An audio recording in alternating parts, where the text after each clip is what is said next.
नमस्तेस्तु महामाये श्रीपीठे सुरपूजिते शङ्खचक्रगदाहस्ते महालक्ष्मी नमोऽस्तुते। नमस्ते गरुडारूढे कोलासुरभयङ्करी सर्वपापहरे देवी महालक्ष्मी नमोऽस्तुते। सर्वज्ञे सर्ववरदे सर्वदुष्टभयङ्करी सर्वदुःखहरे देवी महालक्ष्मी नमोऽस्तुते।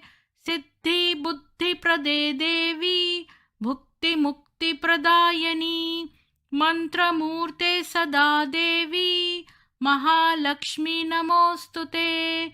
आद्यन्तरहिते देवी आदिशक्तिमहेश्वरी योगजे योगसम्भूते महालक्ष्मी नमोऽस्तुते।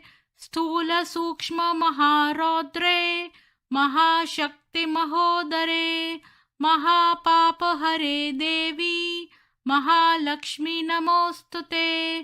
पद्मासनस्थिते देवी परब्रह्मस्वरूपिणी परमेशी जगन्मातः महालक्ष्मी नमोऽस्तुते।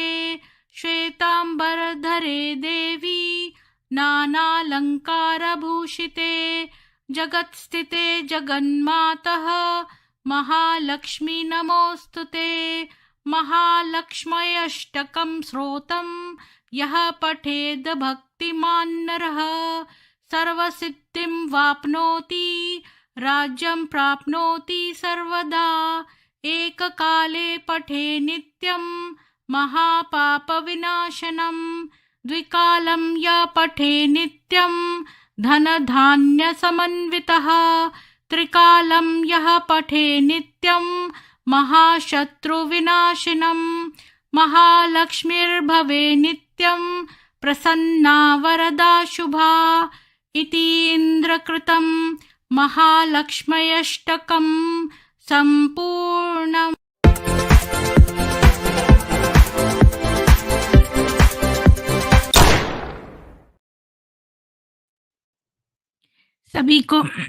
सभी को सुप्रभात और जय माँ लक्ष्मी।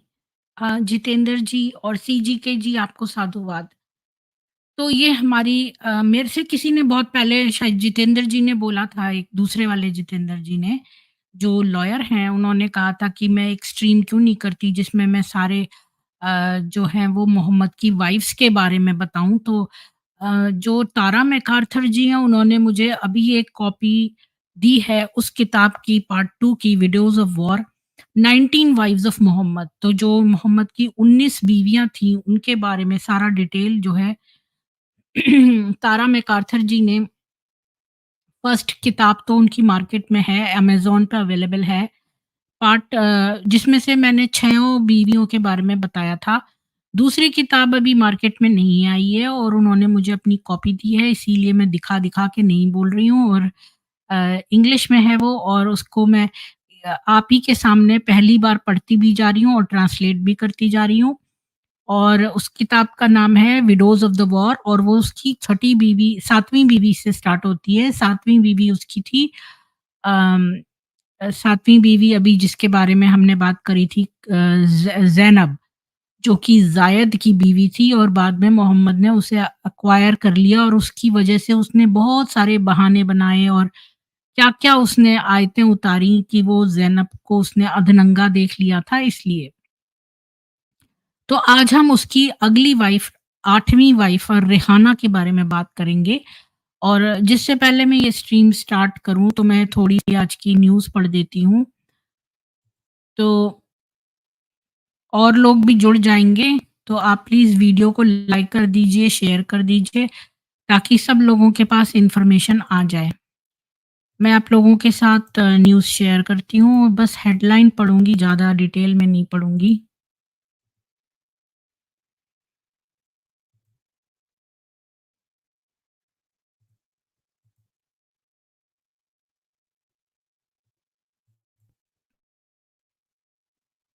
पाकिस्तान में अंग्रेजी टीचर अब्दुल रऊफ को गोलियों से भून डाला। ईश निंदा में मौलवियों ने बुलाया था दावा लेक्चर के दौरान इस्लाम की विरोधी बातें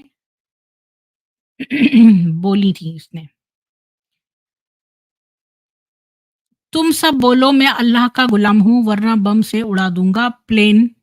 मोहम्मद की वजह से वापस लैंड करानी पड़ी फ्लाइट। 199 यात्रियों को निकाला गया। वाह! ये तो न्यूज़ पढ़ने वाली बनती है भाई।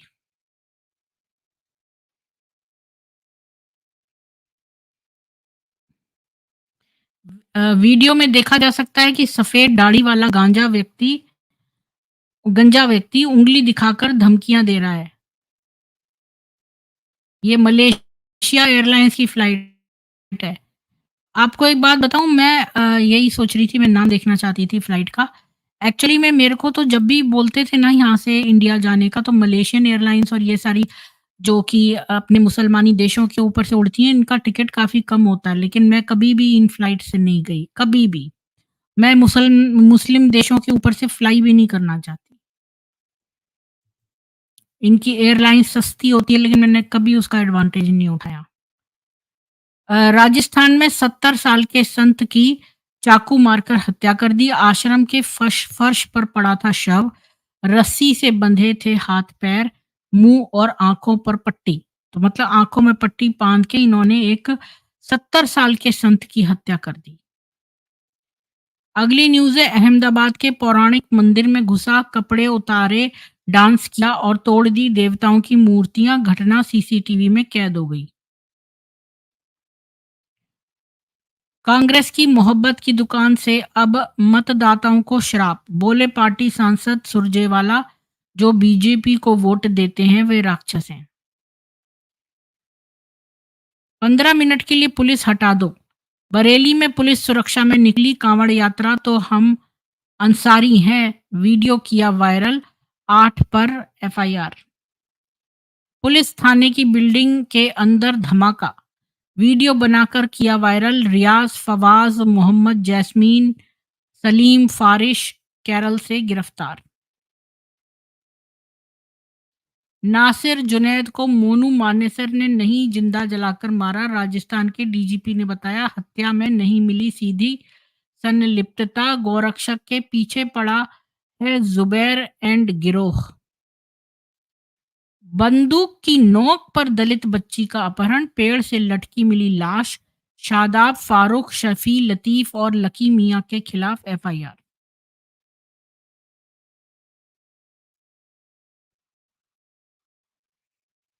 लाल किले पर विशेष अतिथि होंगे सेंट्रल विस्टा के श्रमयोगी।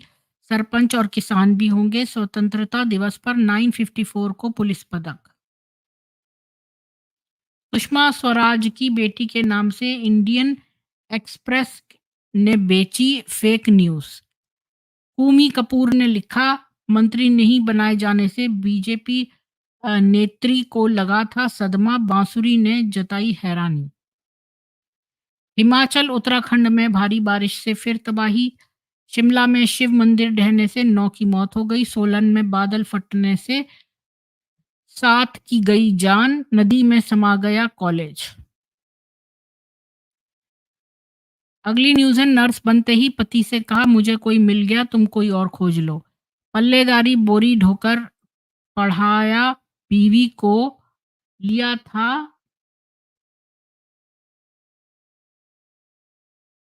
पता नहीं क्या लिखा है, कर्ज। 3 दिन भारत में फिल्मों से 390 करोड़ का कारोबार। खुश हुआ प्रोड्यूसर्स गिल्ड और मल्टीप्लेक्स एसोसिएशन। दर्शकों को दिया धन्यवाद। ये थी आज की न्यूज़। अभी सारे लोग जो हैं वो इस वीडियो को लाइक शेयर कर दीजिए प्लीज़, ताकि और लोग भी आ जाएँ। अभी बहुत कम लोग देख रहे हैं, 5 लोग कुल देख रहे हैं। मैं कभी-कभी सोचती हूँ कि अब की फिर मैं स्ट्रीम यार्ड के पैसे नहीं दूँगी और कोई फ़ायदा नहीं है रोज़-रोज़ स्ट्रीम करने से। मैंने ऑलरेडी बहुत सारा इन्फॉर्मेशन लोड कर दिया है, मेरे वीडियोज़ रहेंगे जिनको लोग बार-बार देख सकते हैं। और मैंने ये सोचा है कि मैं वीडियो जो फ्री वाला है स्ट्रीम यार्ड वही यूज़ करूँगी और उसको वन्स इन अ वीक जो है मैं कर लूँगी कोई स्ट्रीम, क्योंकि ज़्यादातर लोग तो जुड़ते नहीं हैं, वैसे भी आते ही नहीं हैं लोग। और मैंने तो ऑलरेडी सारा इन्फॉर्मेशन काफ़ी सारी लोड कर ही रखी है, क्योंकि मेरा चैनल में इतने व्यूज़ भी नहीं आते हैं। तो फिर सब लोग दूसरी जगहों पर इंटरेस्टेड हैं, तो मैं क्यों अपना टाइम वेस्ट करूँ और पैसा भी वेस्ट करूँ। मैं अपने जेब से भर के पैसे और स्ट्रीम यार्ड में मेंबरशिप लेकर मैं ये चलाती हूँ, लेकिन लोग इतने आते नहीं हैं, तो कोई फ़ायदा भी नहीं है इसको कंटिन्यू करने का। और वेदों की स्ट्रीम मैं बस करा करूँगी और दैट्स इट। और एक बार कभी चाहा तो कर लूँगी, वैसे 2 आवर्स मिलते हैं पूरे पूरे महीने में, जो है वो स्ट्रीम यार्ड का करने के लिए कुछ आवर्स 10 आवर्स फ्री होता है शायद। तो वो मैं अगर रोज़ वेद पढ़ूँगी तो उसी में मेरा कवर हो जाएगा।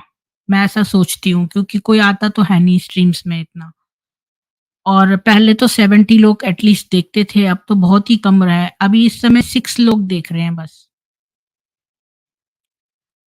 तो चलिए मैं अब हरिया के बारे में कह रही हूँ, हरिया का नाम देखा कमेंट तो रिहाना के बारे में बात करती हूँ।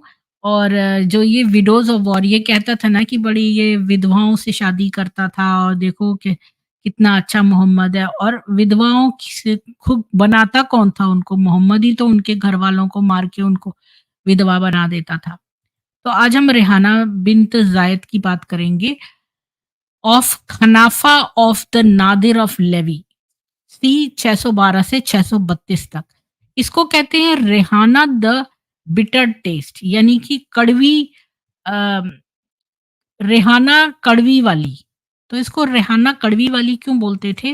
वो इसलिए कि रेहाना ने जो यहूदी जो हैं खिलाफ थे, आपको याद होगा कि यहूदी की तरफ से जो है वो यहूदी जो थे उनकी तरफ ये मोहम्मद जो है वो यहूदियों को लाइक नहीं करता था, क्योंकि उन्होंने उसको आखिरी नबी नहीं माना था। तो अब ये इसने रेहाना नाम की लड़की जो थी, ये इसने पूरी जूइश अ यहूदियों को मोहम्मद के खिलाफ लड़ाने का प्रतीक माना जाता है। और ये जो है रेहाना का मतलब होता है बेसिल। बेसिल मतलब हम ये जो तुलसी तुलसी खाते हैं ना, तो तुलसी को भी इंग्लिश में बेसिल बोला जाता है। इंग्लिश में ये लोग रोज़मेरी से नाम दे देते हैं, एक स्पाइस होती है उसी तरह की। जैसे हम तो ये बोलते हैं ना, जैसे बहुत सारी यहाँ पर स्पाइसेस यूज़ होती हैं, जैसे सेज, रोज़मेरी, थाइम। तो जो हमारी तुलसी का पत्ता है, वो उसको हम होली बेसिल बोलते हैं, बेसिल। तो रेहाना का मतलब भी बेसिल है, और लेकिन कड़वी वाली। तो मोहम्मद कहता था कि भई जो जो बंदा कुरान पढ़ता है पर उस पर कायम नहीं होता, मतलब कुरान के अकॉर्डिंगली करता नहीं है, तो उस वो अ, जैसे कि रेहाना यानी कि बेसिल, जिसकी खुशबू तो बड़ी मधुर है, लेकिन उसको खाने में कड़वी है। तो ऐसी ही उसने रेहाना नाम उसका रखा था कि भई रेहाना जो है वो कड़वी है, वैसे उसकी खुशबू तो सुंदर है पर वो कड़वी है।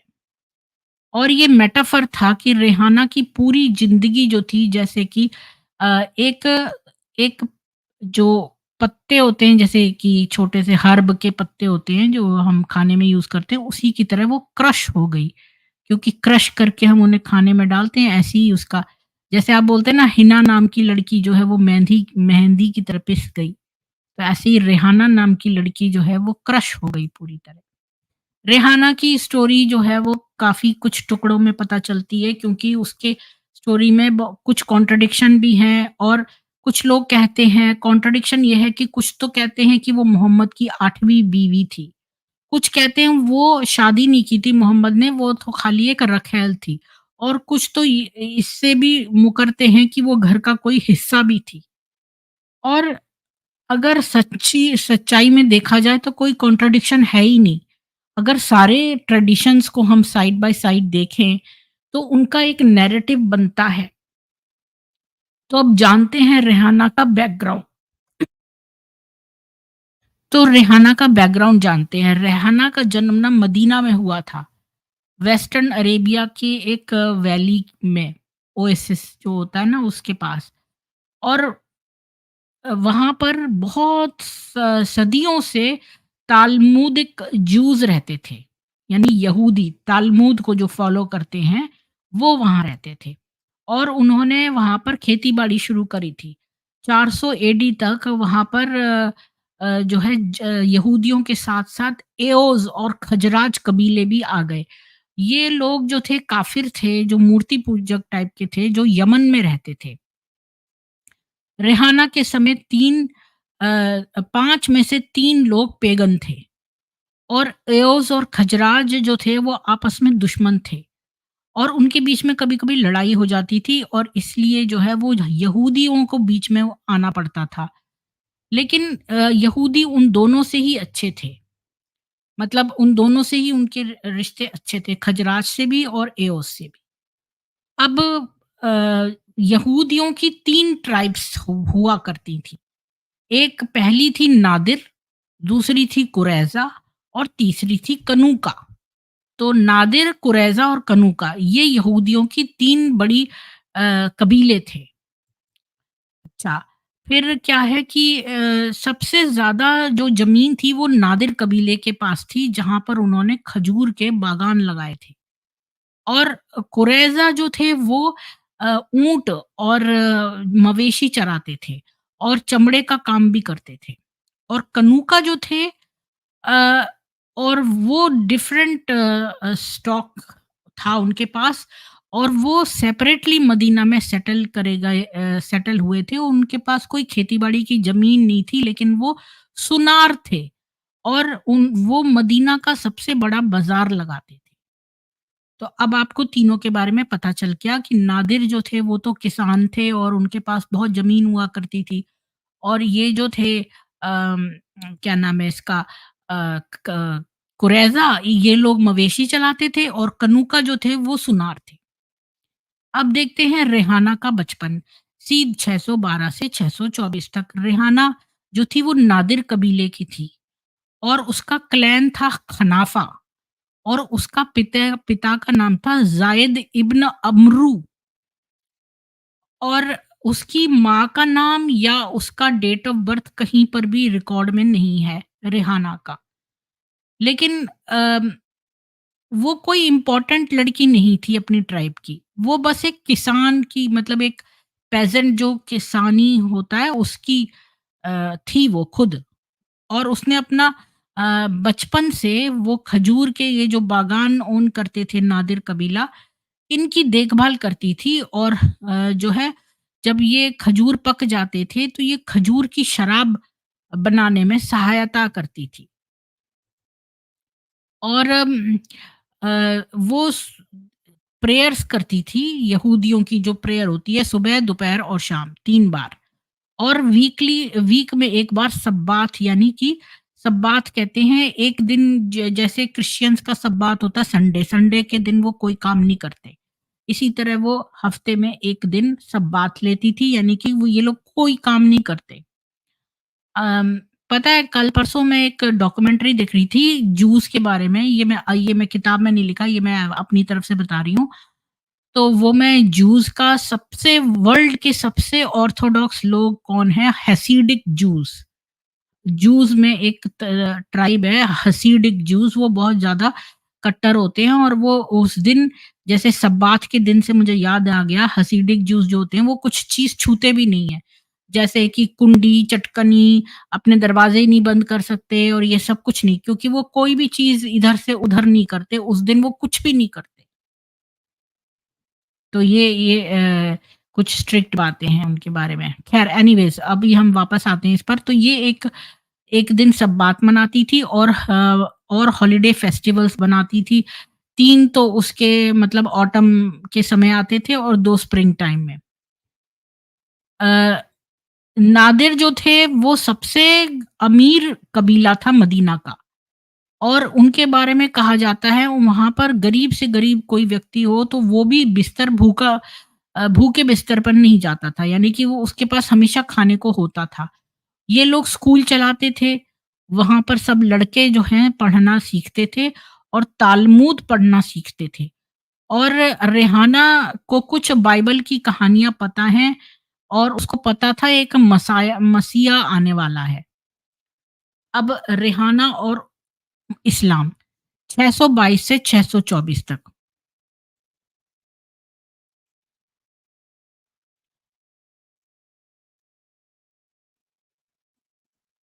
अच्छा, अभी आप ये बोलेंगे मसीहा आने वाला है, तो मसीहा तो क्रिश्चियनिटी में है।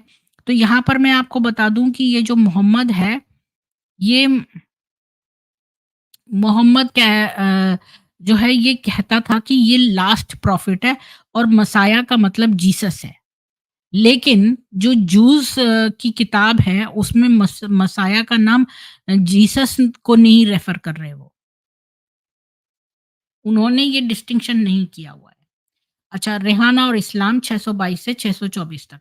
तो जब मोहम्मद मदीना में आया कि उसने कहा कि मैं फाइनल प्रॉफिट हूँ, तो भई यहूदियों ने उसकी बात सुनी। लेकिन उसकी बात सुनते ही उनको पता चल गया कि मोहम्मद ने ना तो कोई स्क्रिप्चर्स पढ़े हैं और ना ही इसके पास कोई ईश्वरीय ताकत है। तो वो उसकी मक्कारी समझ गए। और रेहाना कुछ ही दिनों में समझ गई कि जो है मोहम्मद मसाया नहीं है जो उनकी किताबों में लिखा है। क्योंकि ये मोहम्मद वहाँ पे बड़े-बड़े बोल बोल रहा था कि भई मैं हूँ लास्ट प्रॉफिट, ये हूँ, वो हूँ। तो क्योंकि इनकी तालमुद में लिखा हुआ था एक मसीहा आने वाला है, इसलिए उन लोगों ने जाके मोहम्मद की बातें सुनी ठीक से। फिर वो थोड़ी ही देर में समझ गए कि ये मोहम्मद तो बिल्कुल ही गधा, मतलब व्हाटएवर है, डैश डैश है और इसको कुछ भी ना तो स्क्रिप्चर्स की अकल है, ना इसको कुछ आता है, ना इसके पास कोई ईश्वर की द्वारा शक्ति है। और रेहाना भी समझ गई कि ये कोई मसीहा नहीं है और ये तो कोई एक इमिग्रेंट है और जिसको कि वो अपनी हॉस्पिटैलिटी और सहयोग कर रहे हैं, उसकी हेल्प कर रहे हैं। बेसिक जूइश टेस्ट एक फॉल्स प्रॉफिट का एक दिया हुआ है उनकी तालमुद में कि आपको अगर पहचानना हो कि फॉल्स प्रॉफिट कौन है तो उसका एक टेस्ट है। टेस्ट क्या है कि you may say to yourselves, how can we know when a message has not been spoken by the lord? If what a prophet proclaims in the name of the Lord does not take place or come true, that is a message the Lord has not spoken. That prophet has spoken presumptuously, so do not be alarmed. तो उनका कहना ये है कि भई अगर आप ये देखें कि ये बंदा जो जो क्लेम कर रहा है, अगर वो सच नहीं निकलता, इसका मतलब कि वो एक फ़ॉल्स प्रॉफिट है। तो इससे इससे आपको समझ में आ जाएगा कि ईश्वर इसके थ्रू नहीं बोल रहा, क्योंकि वो चीज़ सच नहीं हुई। तो मोहम्मद ने ये टेस्ट इतने बड़े पैमाने पे फ़ेल किया कि जब उसने ये अनाउंस किया कि अ, कोई ज़रूरत नहीं है कि जो अब देखिए जो खजूर के पेड़ होते हैं उसमें मेल और फीमेल होता है। तो उसने कहा उनको आर्टिफ़िशियली इंसेमिनेट करने के लिए जो फीमेल खजूर के पेड़ हैं कि कोई ज़रूरत नहीं है उनको फर्टिलाइज़ करने की। तो जो पेगन कन्वर्ट्स थे वो एकदम समझ गए। वो समझ गए, थोड़े से जो पेगन कन्वर्ट्स थे वो सोचे कि भई ये तो अल्लाह की तरफ से कोई रेवलेशन आई है। तो उन्होंने अपने प्रॉफ़िट की विज़डम से, यानी मोहम्मद की, उन्होंने अपने प्लांटेशन को वैसे ही प्रकृति पर छोड़ दिया कि भई हम इनको ये लोग क्या करते थे कि जो खजूर के पेड़ होते थे तो उनको, जो फीमेल प्लांट्स होती थी उनको बाहर से फर्टिलाइज़ करते थे। तो खजूर और उगाने के लिए। पर चूँकि ये मोहम्मद ने जाके बोल दिया, अरे उसको छोड़ दो, मतलब कि उसको आर्टिफ़िशियली करने की ज़रूरत नहीं है, तो कुछ जो पेगन थे उन्होंने अपने खेतों में जो है वो खजूर के बागों में प्लांट वो नहीं किया आर्टिफ़िशियल और प्रकृति पर छोड़ दिया कि वो अपने आप से होगा। और फिर उनका जो खजूर का हार्वेस्ट हुआ ही नहीं, क्योंकि खजूर उगे ही नहीं प्रकृति पर छोड़ने पर। तो मोहम्मद ने अब देखा कि अब वो क्या, अपना मुँह बचाने के लिए उसने क्लेम किया कि वो तो अपना पर्सनल ओपिनियन दे रहा था और ये कोई अल्लाह की तरफ से नहीं था।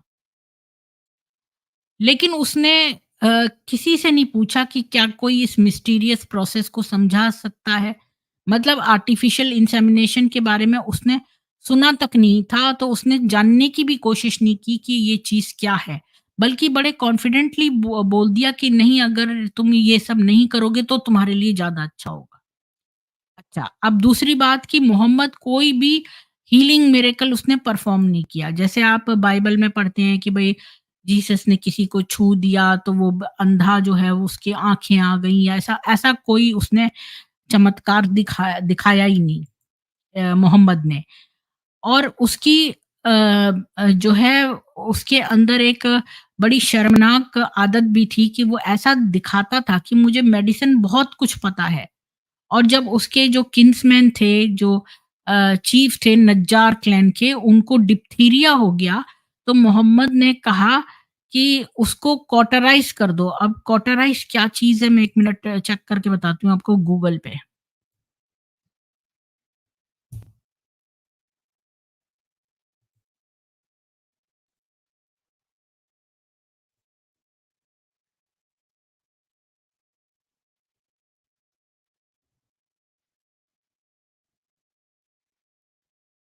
दागना।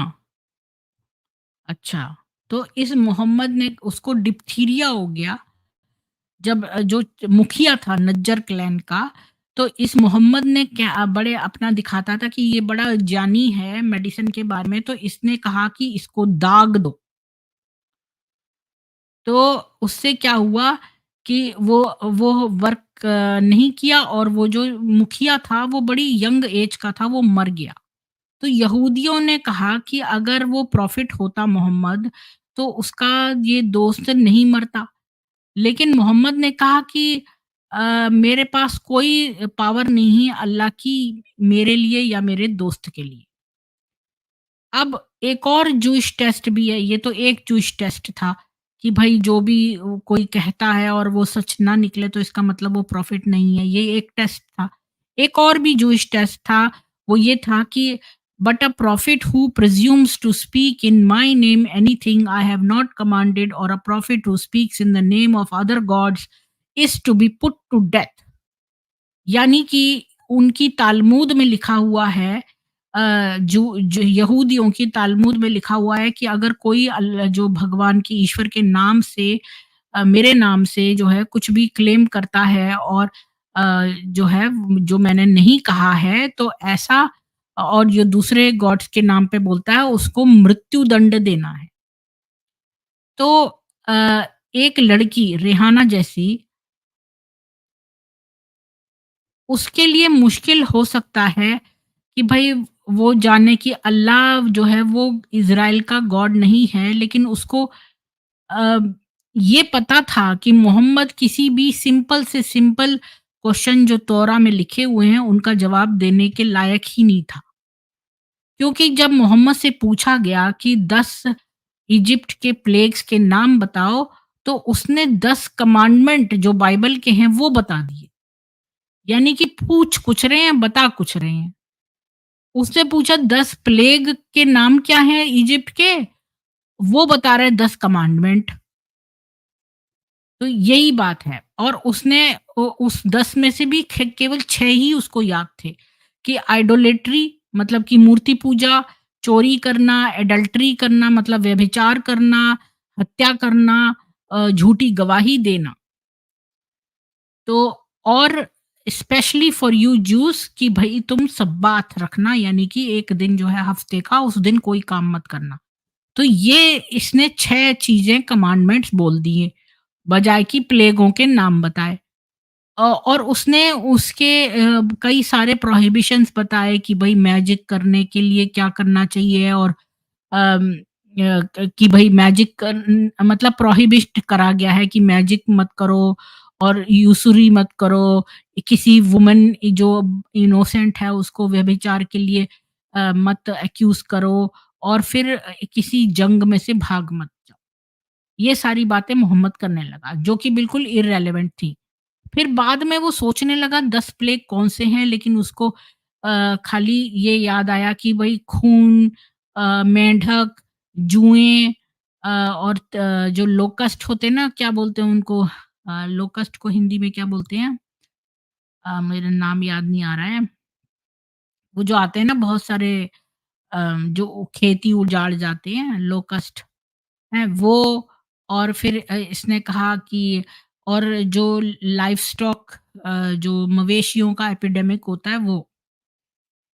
और फिर उसने बाद में कुछ एपिसोड जोड़ दिए जब मोज़ेस का जो वो हाथ में डंडा लेके चलता था वो एक साँप में बदल गया।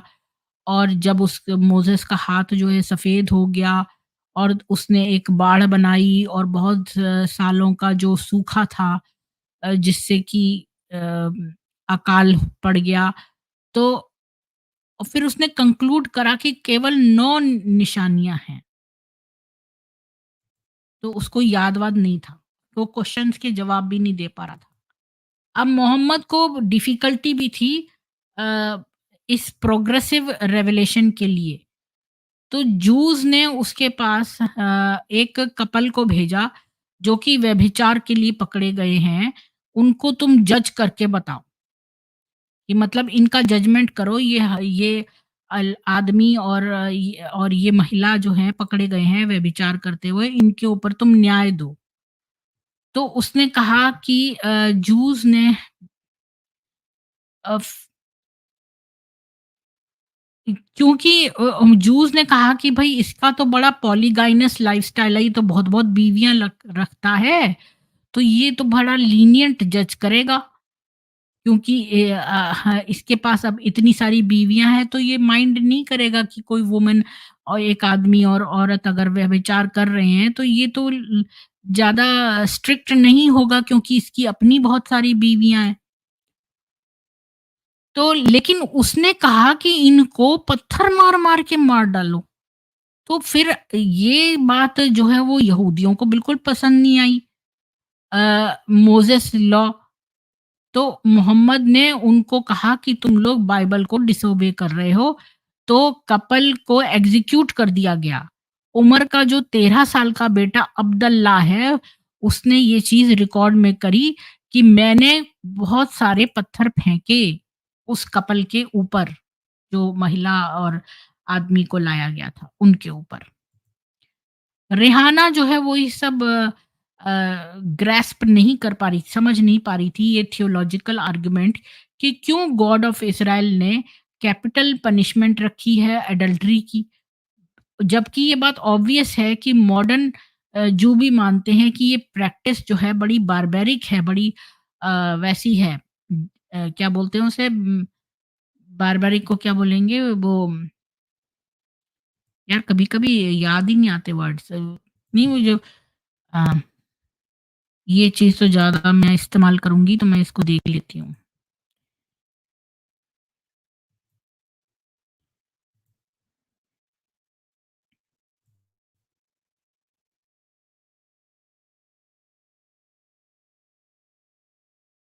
बर्बर, बर्बर है।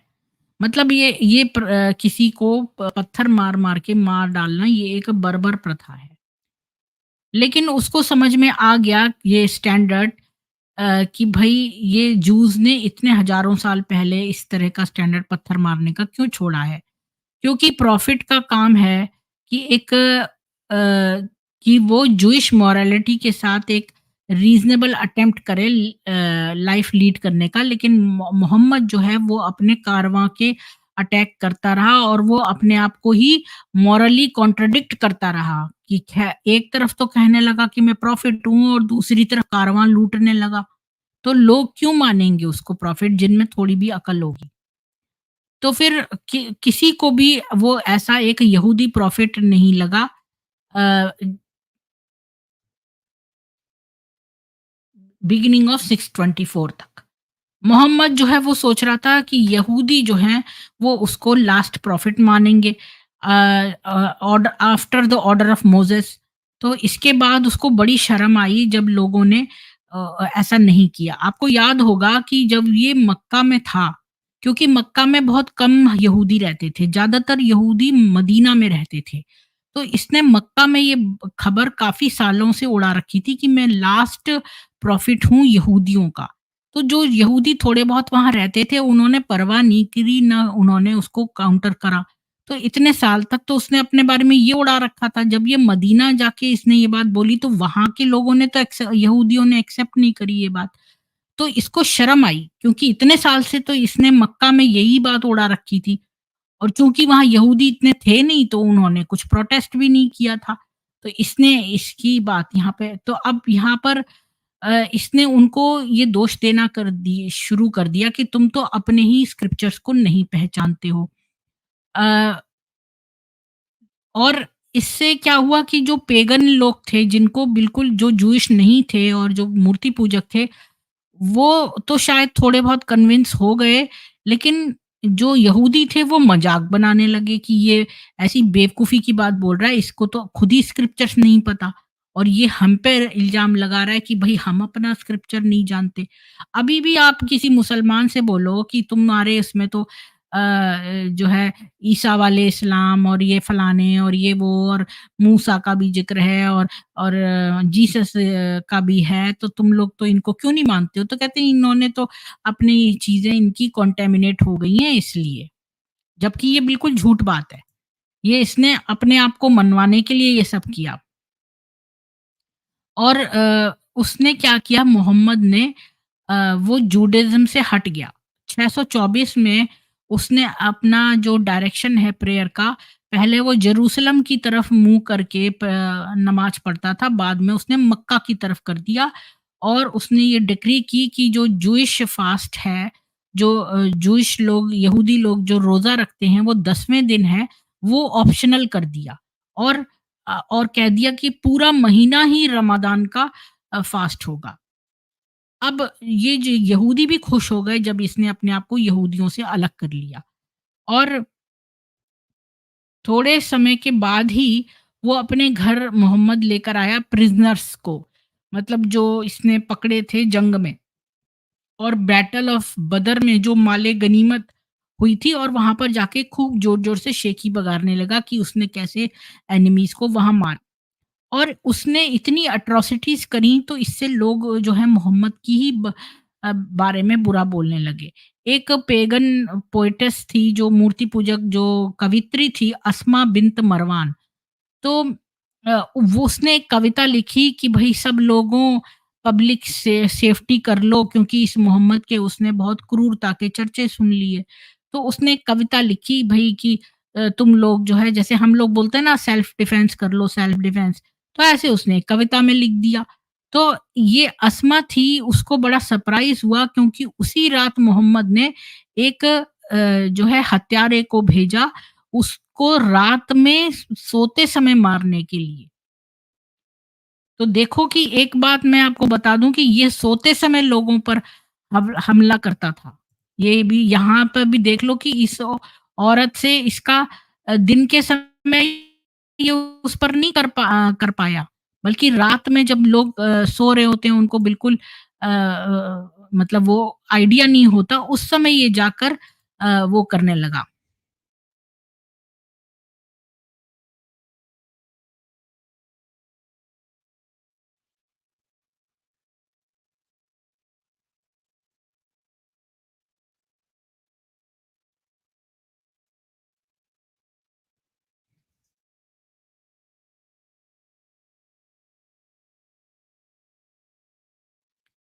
मैं आपको एक वो दिखाती हूँ।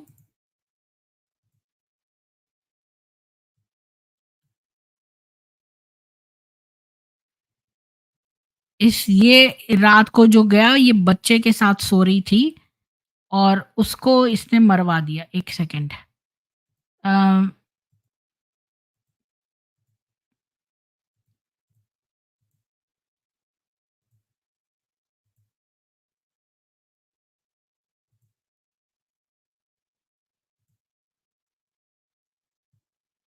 ये है अस्मा बिन्त मरवान। इसको बच्चे के साथ मार दिया।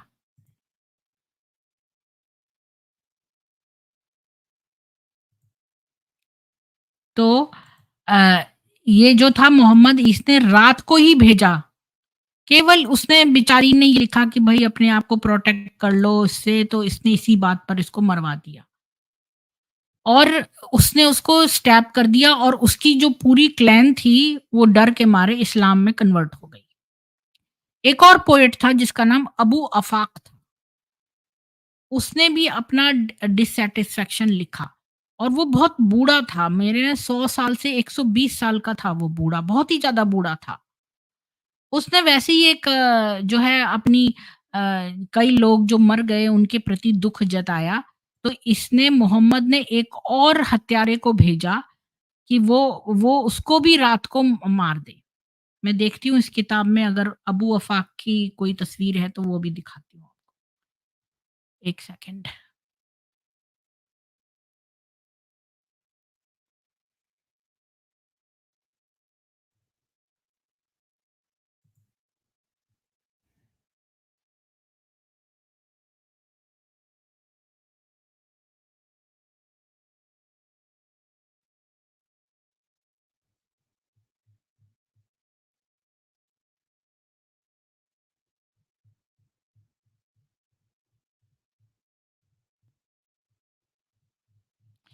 हाँ, एक और वाली है वो केनुका के मारने वाली है।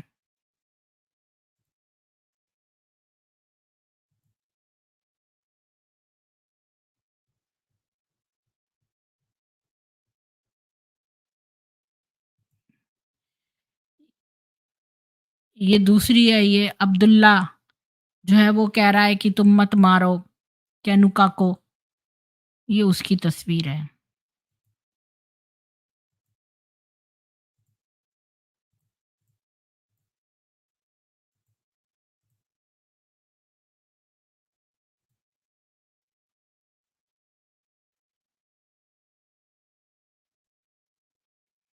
जी, तो हाँ, अब वापस आते हैं। तो फिर क्या हुआ, 1 सेकंड में इसको भी चला दूँ। प्लीज़ जो लोग हैं वो इसको लाइक, शेयर, सब्सक्राइब कर दीजिए साथ में। हाँ, तो हम कहाँ पहुँचे थे? तो मोहम्मद ने अबू वफ़ाक को भी रात में मरवा दिया। जो भी उसको ये बोलता था, उसके उस पर शक ज़ाहिर करता था कि वो प्रॉफ़िट है, तो उन सबको ये मरवा देता था और ज़्यादातर लोग उसमें से यहूदी थे जो उसको बोलते थे कि ये नबी नहीं है, तो उसको वो मरवा देता था। रेहाना भी सोचती थी कि ये 2/5 ऑफ द पॉपुलेशन को इसने कैसे मरवा दिया। अबू वफ़ाक के मरने के कुछ ही दिन बीते थे कि मोहम्मद जो है पहुँच गया कैनूका कबीले के पास और उसने कहा कि वो सारे लोग इस्लाम में कन्वर्ट करें, नहीं तो अल्लाह जो है वो तुमको वैसे ही पनिश करेगा जैसे कि कुरैश को किया। तो कनूका जो थी उसने कहा कि अगर मोहम्मद को वार्न किया कि अगर मोहम्मद उन पर अटैक करेगा तो फिर वो अपने आप को प्रोटेक्ट करेंगे, क्योंकि हम तो रियल मैन हैं। ये स्टेटमेंट जो है उसको सुनकर मोहम्मद समझ गया कि ये दुश्मन है और इन्होंने ब्रीच किया है एग्रीमेंट। 1-2 दिन के बाद एक ब्रॉल हुई कैनुका और कॉमरेड्स के बीच में बाज़ार में। थोड़े से यंग लड़के इन्वॉल्व थे और जो है मोहम्मद को एक्सक्यूज़ मिल गया लड़ाई का, क्योंकि ये लोग एक्सक्यूज़ ढूँढते हैं कि हम तुम पर हमला करें। तुम कुछ करो पहले, इसीलिए तो आपने देखा होगा कि कई सारे मुल्ले, नरपिशाच यहाँ पर बैठकर हमारे यहाँ पर आकर हमको प्रोवोक करते हैं ताकि हम कुछ कहें ताकि वो हमसे बदला लें। क्योंकि उनको बहाना चाहिए कि देखो तुमने ऐसा कहा था इसलिए हम ऐसा कर रहे हैं। तो ये ज़बरदस्ती का ये लगाने के लिए ये जो है हमें प्रोवोक करते हैं। तो ऐसे ही ये लोग इल्ज़ाम लगा के खाना चाहते हैं ना, इसलिए। जैसे भेड़िया जो था वो भेड़ को इल्ज़ाम लगा के खाना चाहता था। हालाँकि पानी जो है वो नीचे से ऊपर नहीं आ रहा था, ऊपर से ही नीचे जा रहा था, फिर भी उसने इल्ज़ाम लगाया कि तू पानी को गंदा कर रही है। ऐसा कहते ही जैसे ही भेड़ ने मुँह खोला वो आके लपक के खा गया उसको। तो ऐसे ही ये लोग भी थे। तो इसने जो है वो अटैक किया कैनुका पे मोहम्मद ने और उनके किले को घेर लिया। अब वो बेचारे किले के अंदर-अंदर कब तक रहते? तो जब मोहम्मद के पास पावर आ गई तो उसने उन सबको मार डाला और खजराज का जो चीफ था इब्न उबय, उसने जो है कहा कि भई उनकी लाइफ़्स को छोड़ दो, जो मैंने चित्र अभी आपको दिखाया था। और तब उस समय मोहम्मद इतना पावरफुल नहीं था कि वो इब्न उबाय की बात को न माने और पूरे ही ट्राइब को मार दे, तो वो बहुत ही ज़्यादा गुस्सा हो गया और उसको इब्न उबाय पर कभी ट्रस्ट नहीं था, लेकिन उसने कहा कि कनूका जो ट्राइब है वो अपने सारे हथियार दे दे और यहाँ मदीना से छोड़ के चली जाए कहीं। तो फिर वो बेचारे सारे चले गए। अब आपको याद होगा कि अ, ये लोग कौन थे? ये गोल्ड स्मिथ होते थे। मैंने आपको बताया था कि यहूदियों की 3 कैटेगरी थी। एक तो नादिर थे, एक वो थे, कौन से थे मैंने अभी बताया था, एक कनूका वाले तो गोल्ड स्मिथ थे, सुनार थे। तो ये बेचारे अपना मदीना चले गए खाली हाथ और अपना सब सामान छोड़कर। इसने मोहम्मद ने कहा, इब्न उबाय की बात मानकर इसने उनको जान से नहीं मारा बल्कि उनका सारा सोना जो है हथिया लिया। अब जो नादिर और कुरैज़ा, हाँ, कुरैज़ा जो थे वो मवेशी वाले थे और नादिर जो हैं वो किसान थे। तो सबसे अमीर तो नादिर होते थे। तो इसने जो है उनका सारा गोल्ड हथिया लिया। फिर जो नादिर और कुरैज़ा हैं वो समझ गए कि अब कुछ ही टाइम की बात है, जो है ये हम पर भी अटैक करेगा। अभी देखो हम हिंदू कितने उसमें बँटे हुए हैं और हम जो है दूसरे का देखते हैं, पर हमें समझ में आ रहा है कि धीरे-धीरे हमारा भी टर्न आएगा। तो यही बात वो समझ गए दोनों ज्यूइश लोग। अच्छा, अब हम तो आज इसका नहीं बता रहे हैं बल्कि रेहाना के बारे में बात कर रहे हैं। तो उसकी शादी पहली वाली 624 और 627 के बीच में। ये समय था डार्क पॉलिटिकल क्लाइमेट का जब रेहाना की शादी हुई। उसका हस्बैंड का नाम अल हकाम था। वो उसका कज़न था और वो अमरू क्लैन से था, जो पड़ोस के कुरैज़ा ट्राइब का। और ये तो नादिर ट्राइब की थी, वो कुरैज़ा ट्राइब का था। और उसकी अम, और वो और अल हकाम एक-दूसरे से बहुत गहरा प्यार करते थे। और जैसे कि बहुत सारे अभी मैं आपको बताऊँ कि जूइश जो मैं हसीडिक जूस के बारे में बता रही थी ना कि वो दुनिया के सबसे ज़्यादा ऑर्थोडॉक्स जूस हैं। उनके यहाँ जो है मैरिज अरेंज मैरिज नहीं होती है। लव ही होना पड़ता है तभी मैरिज होती है। तो इसी तरह यहाँ पर भी ये दोनों एक-दूसरे को खूब प्यार करते थे, अल हकाम और ये रेहाना। अल हकाम जो था वो गेहूँ उगाता था या फिर वो चमड़े का काम करता था और उसके कबीले में खाली 1600 लोग थे और वो एक कम्युनिटी की तरह एक गाँव में रहते थे और हर व्यक्ति दूसरे व्यक्ति को जानता था। 625 की अगस्त की बात है, एक सुबह-सुबह कुरैज़ा जो थे वो सुबह उठे तो उन्होंने देखा उठते ही कि मोहम्मद की पूरी सेना जो है उन पर अटैक कर दिया है। ये बेचारे तो इनको मालूम भी नहीं था, ये तो बेचारे सो के उठे ही तभी मोहम्मद अटैक कर चुका था इनके ऊपर। और उनके उनको कोई इसने वार्न वो भी नहीं किया था वार्निंग और कोई प्रोवोकेशन भी नहीं था। बेचारे इन लोगों ने कुरैज़ा वालों ने तो कुछ करा भी नहीं था, ना कोई बातचीत हुई थी, कुछ भी नहीं। आउट ऑफ द ब्लू एकदम से आके और सुबह-सुबह आके इस पर अटैक किया जब ये बेचारे सो के जैसे ही उठे। और उनको भी एकदम डर लगा कि उनको भी मदीना से भगाएँगे ये लोग। तो थोड़े ही घंटों में मोहम्मद ने अ ये कहा कि मैं अपना अटैक स्टॉप कर दूँगा अगर काब इब्न असाद जो है वो उन उसके साथ एक डील कर ले। तो उस समय जो है इनको लगा कि भई अ, हम ऐसा प्रॉमिस कर लेते हैं कि भई इसने ये कहा कि मोहम्मद ने ये कहा कि मेरे दुश्मनों को तुम लोग कभी सपोर्ट नहीं करोगे, ये डील करवाई। तो उसने कहा ठीक है और फिर मुस्लिम आर्मी चली गई और ये नहीं पता कि इसने इस तरह का एग्रीमेंट क्यों किया। पर कुछ ही घंटों बाद खजराज का जो चीफ है इब्न उबाय, वो एकदम से आ गया गाँव के अंदर और उसने कहा कि एक मिलिट्री अलायंस करेंगे और इस मोहम्मद को मारेंगे क्योंकि मुस्लिम्स जो हैं अब उन्होंने जो है रेहाना का जो घर का कबीला है, नादिर कबीला, उसको भी घेर लिया है। तो मोहम्मद के कोई भी डिज़ाइन्स नहीं थे कुरैज़ा के पास, वो तो जस्ट ये नहीं चाहता था कि कुरैज़ा जो है वो नादिर कबीले की मदद करे। वो नादिर पे अटैक करना चाहता था, लेकिन वो ये नहीं चाहता था उनको हेल्प मिल जाए कुरैज़ा पे। तो छो तो ये पहले गया कुरैज़ा के पास और उनसे ऐसी डील करवा ली कि वो इधर हेल्प नहीं करने आएँगे और फिर इनको गया मारने, एक-एक करके मारता था।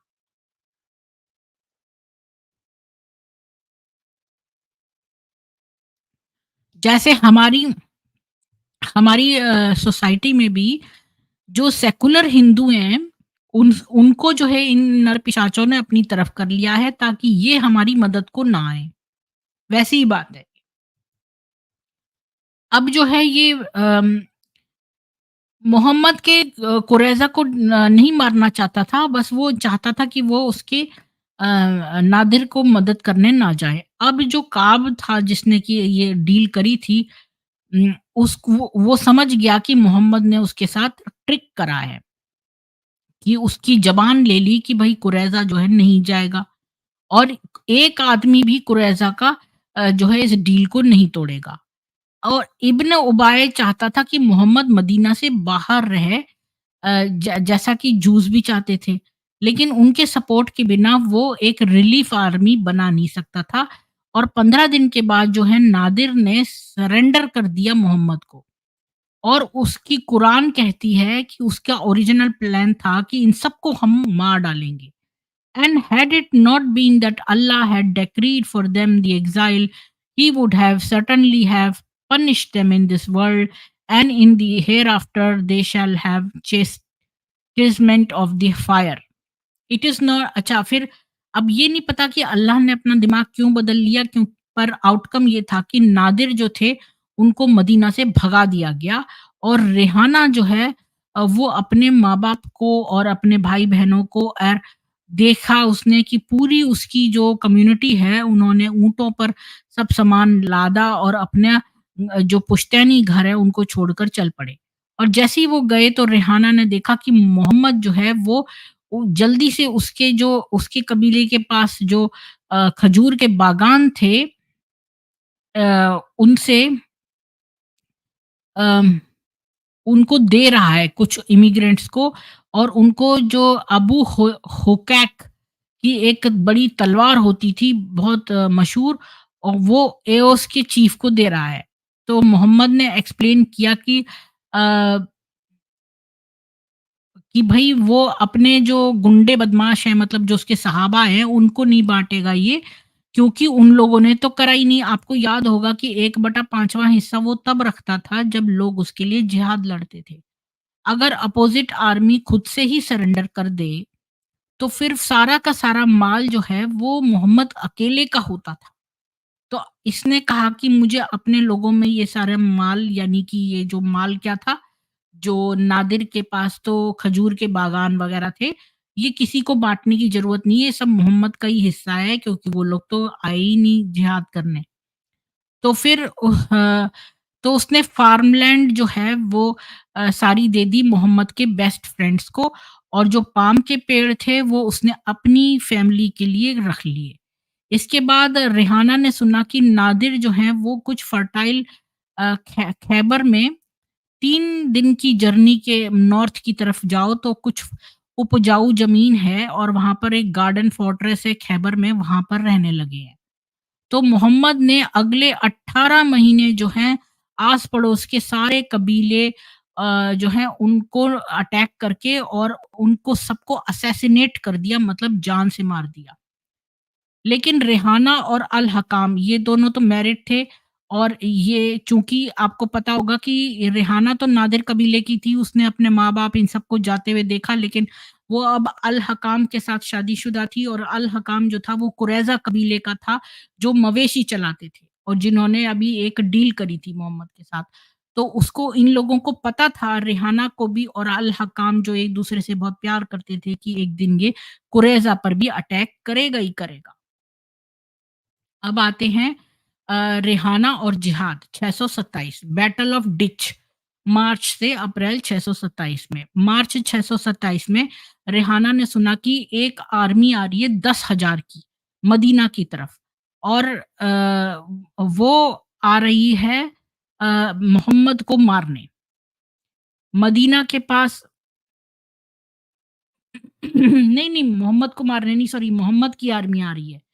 तो मदीना के पास कोई होप नहीं था कि वो इसको मतलब कॉम्बैट को झेले। और मोहम्मद के पास मोहम्मद ने क्या किया कि एक बहुत बड़ा गड्ढा खुदवाया सिटी के बाहर, इतना डीप कि जो आर्मी है, नहीं, आर्मी आई 10,000 की मोहम्मद का सफाया करने। तो मोहम्मद ने बहुत लंबा एक गड्ढा खुदवा दिया चारों तरफ सिटी के, ताकि ये आर्मी वाले इसी में गिर जाएँ।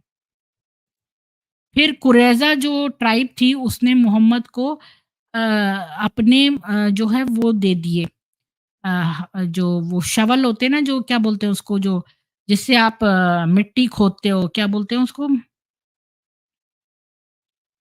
कुल्हाड़ी नहीं, वो क्या बोलते हैं? अरे मेरे को नाम याद नहीं आ रहा, कोई बताओ मुझे नीचे से। जिसको जिससे हम जैसे कब्र खोदते हैं तो वो क्या चीज़ होती है लंबी-सी, जिससे हम कुदाल, कुदाल। हाँ, कुदाल जो है अपनी सारी दे दी। तो उन अपने पिक्स और कुदाल दे दिए। तो फिर उन्होंने उसकी मदद भी करी गड्ढा खोदने में, क्योंकि उनको ये बताया गया कि अम, कुरेज़ा जो थे वो बड़े एंथुसियास्टिक डिफेंडर नहीं थे, क्योंकि आर्मी जो आ रही थी वो उनको मारने नहीं आ रही थी, बल्कि वो उसको करने आ रही थी, मोहम्मद को। तो फिर जब वो अबू सुफियान जो था वो चीफ था मक्का का, वो इस साबोटाज को स्टॉप करने के लिए उसने और ये आर्मी क्यों आ रही थी, क्योंकि ये लूटते थे ना कारवां। अ, उसके साथ होए भी था जो चीफ था नादिर ट्राइब का, एग्जाइल्ड। और वो लोग दोनों, अच्छा, ये अबू सुफियान और उसके साथ ये जो नादिर कबीला जिसको भगाया था उसका चीफ, ये दोनों आ रहे थे मोहम्मद से लड़ने, क्योंकि मोहम्मद ने सबसे पहले इन लोगों को मदीना से भगाया था। तो उसका बदला लेने के लिए आ रहे थे। तो फिर जब इसकी आर्मी पहुंची मदीना पे, तो तब तक गड्ढा खुद गया था और कोई भी घोड़ा ना उसको लांग नहीं सकता था, इतना गहरा और इतना डीप था वो गड्ढा। इसीलिए इसको बैटल ऑफ डिच कहते हैं। तो मोहम्मद ने मुस्लिम आर्मी को अपोजिट बैंक पर डिच के जो है उसने कैंप करा और फिर वहां पर वो बैठे और थोड़े से जो है बाण बाण चलाए गए इधर उधर। और फिर एक जो बड़ा बहादुर था उसने डिच को क्रॉस करा, लेकिन वो फेल हो गया और 1 महीने तक कोई भी फाइट होती नहीं रही, ये इधर बैठे रहे, वो उधर। और अब ये जो है उस डिच को कुरेज़ा की फोर्ट्रेस तक नहीं ले जा सकते थे, जो ईस्ट एंड पे थी सिटी के।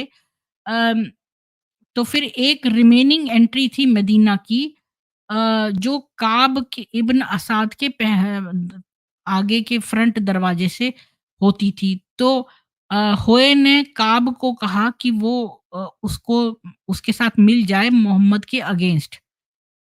तो उसका मतलब ये था कि काब अपने घर का दरवाजा खोल दे, ताकि ये आर्मी उसके दरवाजे में से आ जाए। तो काब जो था वो रिलक्टेंट था, क्योंकि उसने ऑलरेडी ज़बान दे रखी थी ये कुरैज़ा ने कि भई ये तो इसने उनसे पहले ही ज़बान ले ली थी कि ये लोग जो हैं वो नहीं करेंगे, किसी भी और की मदद नहीं करेंगे। आपको याद होगा, अभी मैंने थोड़ी देर पहले बताया था इसने उनका। तो ये इतना चालाक था मोहम्मद कि और देखो कि लोग कितने अपने ऑनेस्ट थे। एक बार ज़बान दे दी तो ज़बान के कितने पक्के थे कि कुरैज़ा ने ज़ुबान दे दी थी कि हम किसी और की मदद नहीं करेंगे मोहम्मद के खिलाफ। तो इसने जो है वो काब ने कुछ नहीं किया। और अम, उसने कहा कि भई मोहम्मद कोई इतना बुरा भी नहीं है। अब जो जूइश टैलेंट है सार्काज़्म का, तो उसका मतलब काब का ये था कि अ वो ये जो बात कह रहा था कि मुझे मोहम्मद से प्रॉब्लम नहीं है, मोहम्मद तो उसने ऐसा एक टॉन्ट कसा था, क्योंकि जूइश लोग टॉन्ट मारते हैं तो कि वो तो अपने उसके प्रति बड़ा लॉयल था, जो धमकियों में बड़ा लॉयल है मोहम्मद। तो अब जो आर्मी है वो बैठे-बैठे थक गई क्योंकि वहाँ पर बहुत जो है ठंडी-ठंडी हवाएँ चलती थी और उनके ऊँट जो हैं वो जो है भूख से तड़प के मर गए। और काब जो है उसने अपना दरवाज़ा चटकनी लगा के ही रखा। एक शब्बात की सुबह रेहाना सुबह उठी तो उसने देखा कि जो लोग हैं, जो वहाँ कैंप लगा के आर्मी बैठी थी वो रातों-रात गायब हो गई है। अब मुसलमान जो हैं अपने घरों में चले गए और मोहम्मद ने ऑर्डर करा कि ये वॉर खत्म हो गई है। और फिर मोहम्मद ने उन सबको बुलाया कि जिब्राइल ने एक मैसेज भेजा है कि ये कुरैज़ा जो है, अब देखो कुरैज़ा बेचारे ने तो इनकी हेल्प करी। ये बेचारों ने तो अपना दरवाज़ा भी नहीं खोला और कुछ भी नहीं और इनके लिए गड्ढा भी खुदवाया। तो उन्होंने कहा कि भई जिब्राइल ने कहा है कि ये जो कुरैज़ा हैं और ये इनको पनिश करना है और उसने ये भी नहीं कहा कि कुरैज़ा ने क्या किया है और उसने कहा कि भई ये तो एक ट्रेचरी है। तो कुरैज़ा का सीज जो है अप्रैल और मई 627 में, उसी दोपहर को मोहम्मद जो है वो कुरैज़ा फ़ोर्ट्रेस में गया, वहाँ अपना झंडा गाड़ दिया और ज़ोर से चिल्लाया, "अरे तुम बंदरों! अल्लाह ने तुमको जो है वो लानत भेजी है और तुम्हारे ऊपर रिवेंज भेजा है और तुम जो है यहाँ से निकल नहीं पाओगे जब तक कि तुम भूखों न मर जाओ।" तो रेहाना और उसकी ट्राइब ने अपने आप को फ़ोर्ट्रेस किले के अंदर बंद कर लिया। इसके बाद मुसलमान आर्मी जो है उनको 25 रातों तक बाहर से सूअर बोलती रही और उनके ऊपर बाण चलाती रही लोकस्ट की तरह। जो अ, लोकस्ट की तरह, लोकस्ट कौन होते हैं वो मैं आपको 1 मिनट गूगल ट्रांसलेट में बताती हूँ।